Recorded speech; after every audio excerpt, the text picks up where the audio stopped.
Alors qu'ici, la question de l'école rime souvent avec difficulté, vous allez découvrir qu'en Scandinavie, les plus petits prennent la route de l'excellence académique dans la joie et la bonne humeur. Embarquement immédiat pour Stockholm avec Frédéric Maillard et Loïc Lemoigne. Le centre-ville de Stockholm à portée de vélo. C'est dans ce quartier que Joséphine a inscrit sa fille à l'école. La petite Philippa ne va pas dans le privé. L'école publique a séduit ses parents. En Suède, pas de carte scolaire depuis 20 ans.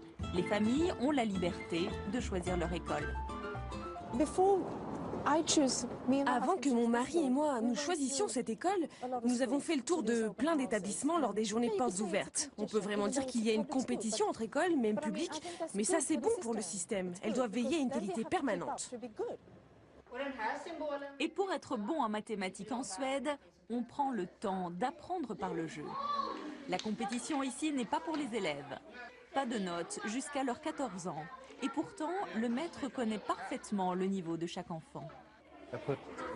Si on les note en permanence, les enfants sont sous pression. Un 0, un autre 0. C'est à ça que ressemblait mon bulletin de notes quand j'étais petit. Et ça me rendait très triste. Et ça, je ne le fais jamais. Le plaisir de la lecture s'apprend en Suède et dans plusieurs langues. Moi, je lis surtout en suédois, mais aussi en anglais. Épanouissement, décontraction, peut-être les clés du succès du modèle de l'école scandinave. Et ce qui vaut pour le public se retrouve dans le privé. Autre décor, au sud de Stockholm, Gustavsbergs, un village paisible. Cette famille, elle, a fait le choix du privé. On les appelle ici les écoles libres.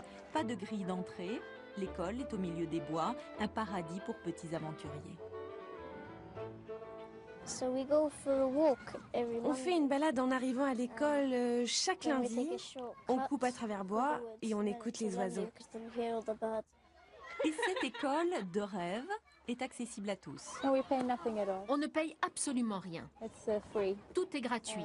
En Suède, le gouvernement, les communes payent une certaine somme pour chaque enfant, qu'il aille dans le privé ou le public. On ne prépare pas nos enfants à entrer dans les grandes écoles.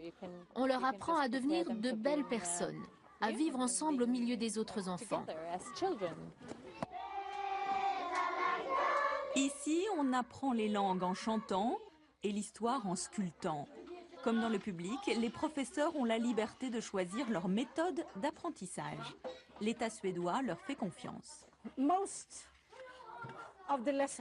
On essaie d'avoir une approche artistique à chaque leçon. On commence toujours par une expérience. À partir du moment où l'enfant est dans la création, il accède à la connaissance par la voie de l'art et de la passion.